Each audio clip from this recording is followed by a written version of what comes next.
talk about tonight was, something that you guys could definitely get something from and take from us.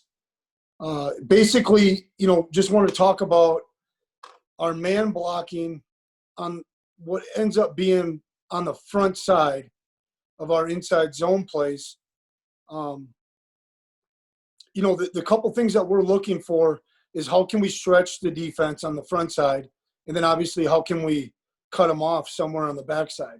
Now, the biggest thing one of the biggest ways or deals that we're a little bit different at Iowa is we don't like getting out leveraged on the front side.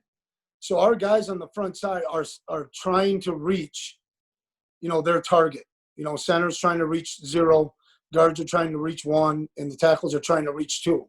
In our minds, it's not okay to get out leveraged on the front side and then put all the pressure back on the 3 technique combo and the tight end cutoff block. As far as leverage goes, we talk in 2 terms. Vertical leverage, and this is not debatable. There's no gray area. It's pad under chin. Okay, so when we talk about pad level, if a kid is getting graded and his pad's not under the chin of the defender, he's wrong. It's a minus. Okay, horizontal leverage is going to be how we control the defenders. We're not a double under team, but we do want our hands to be efficient. We don't want to see a lot of load up from the elbows, and we want our hands to be low and inside, and we want our elbows tight. Okay, once we're into the block and we've fitted our pad, we want to maintain a chest-on-chest relationship throughout the block. And so it's critical for our kids. We're going to finish everything with our backside knee. I mean, we want to be running on guys. We're not the wide base, pound 2 steps in the ground. We're on the attack, and, it's aggressive style. Our first step, we don't overcoach the first steps. We don't drill it at all. Our first step has to allow our second step to be in the crotch of the defender. And our first step should also put our departure point, should get us on a good departure point as far as our eyes being on our aim point. I left that out. That's the first key to our fundamentals is eyes on aim point. We want to look the block in. So we want to take our eyes right to our target. On inside zone, it's the play side number, and we want to look our pad in. Aim your pad. Be intentional with what you're doing with your eyes. The body follows the eyes. The eyes are the most important things in athletics. Okay, so when we get to our tight reach technique, okay, and this is our man blocking stuff, the big thing is we want, if you look at Jack Plum there on the right, okay, that first step is not efficient. He's dropping it, okay? He's not eliminating separation quickly, okay? Compared to the guy on the top, it's a quick, efficient lead step. So the first step just has to allow your second step to be in the crotch of the defender. That's it, period. Okay, and then we maintain a chest-on-chest relationship throughout the process. Okay, and again, really good look at Wirfs here with horizontal leverage. Elbows are tight, pads under the chin for the most part. We're getting our eyes to and through our target. We're squaring it up, and we're rocking and rolling. When we have a pad, we don't use any equipment at Iowa. No shields, or we got just hand shields. No sleds, no shoots, no nothing. We want to be in a near foot, near shoulder mentality with the service guy. And again, really good job by 74 at the backside elbow. I like what 68's doing. He does the drill work a hell of a lot better than he plays. But that's really a pretty good job of getting squared up. And then we also talk to our guys a lot about, hey, it's never too late to work to the perfect fit with your hands. Hands low and inside. You can see 68 working the replays here. Okay, the big thing for us is that second step looks long as shit right now. And that's what we want in all of our drill work. We want that knee to hit the pad. We want that knee to get onto that pad on the bottom half. That's how aggressive we want to be attacking in our man blocks.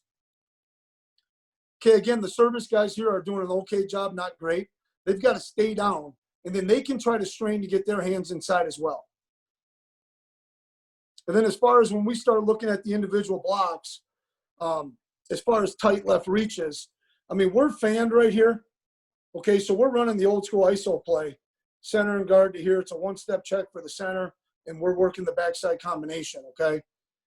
The thing about Cody Ince right here, kid from Unity High School, is he's already on his aim point. We are not a near foot team, but I would love to see him go up and down with the left foot second step going vertical, he should go like he's running a 40-yard dash because he's already on his aim point. Same thing with this true freshman here. He should be up and down and then going straight vertical because the backers behind us, we want to set edges and build walls anytime we can get this kind of leverage.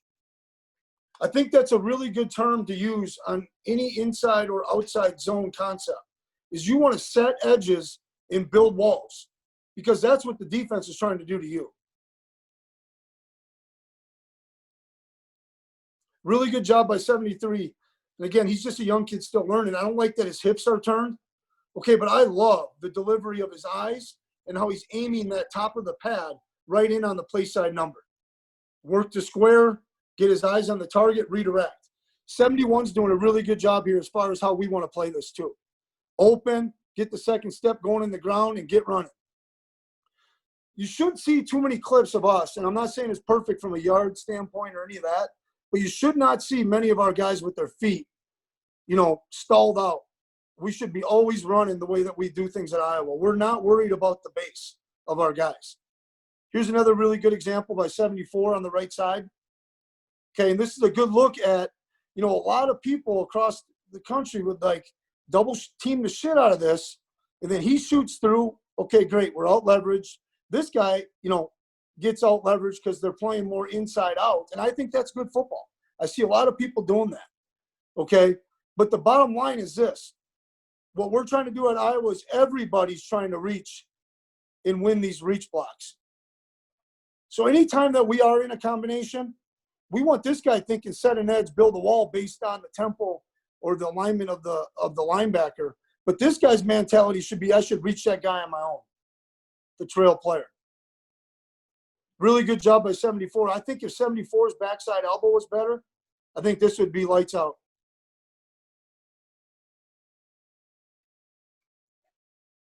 Okay, and then when we get to the next step of our man progression, I guess, we don't do this every day. Okay, we're going to get this maybe once a week. But now it's just like a redirection drill. But then the defender is going to try to escape and get away. And I'm giving those guys the direction for the escape. All right, we've had only 11 holding calls in 3 years.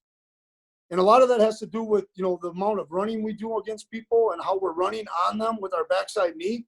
But it also comes down to maintaining and eliminating separation. We want to maintain a chest-on-chest relationship. It's really pretty good in the escape drill there. This is a good look at a center versus a zero, where he doesn't get him reached up, but he's doing a nice job of just taking that guy for a ride, putting him on his front side pad and getting displacement. And this was, these guys had a really nice plan against us. They started bringing the Sam and the Strong. Okay, and they were running, old school Huskers or whatever you want to call it, but they were also incorporating the U game with this, okay, or the U game on the front side. And so our center ended up having just to take this guy for a ride on the B play. Okay, the one thing I'll throw in there schematically, I think anytime you're playing a 3-4 team, it's ideal to put these backers in front of your combinations. It might look like that, right? But you want to keep these 3-4 backers in front as much as you can. Really good job by the center here, just redirecting his pad and staying with the man block. I like what 64 is doing. He sees the nose go away, work vertical. Quick, fast decisions are essential in the slant and the inside zone game. Quick, fast decisions. The knee's gone, go vertical. The knee's gone, going vertical. If something is going, good chance something's coming. We might get doubled here to here. So we call that our secondary response. And we call that a secondary divide key. It's a post-snap divide key. Everybody good on that? You guys can nod or whatever. This is a fucking problem with this stuff. I can't see if anyone's getting my message. Okay, really nice job by 64 again. Okay, we're leveraged. We're working this combination on the front side. This is where we're a little bit different. Our center can call odd, and he knows that guard's still going to give him help, but that guard's going to give the tackle help on the inside move. That's going to cause a bunch of stretch on the front side and then allow this backside combination to be a little bit better, less pressure on it. So you can see 68 work away from that guy initially. That creates some nice flow in there. And then out of shotgun, all we're doing is chasing the backside hip of the center. Really good redirection by 64 on the escape drill. Here's a good look at just a tight reach on the backside, man block. Everybody's at the point of attack versus 3-4. Make no mistake about it. Everyone's at the point of attack versus 3-4, especially in the slant game, outside zone. Okay. That's what I got for 15 minutes. Perfect. Good stuff, Coach.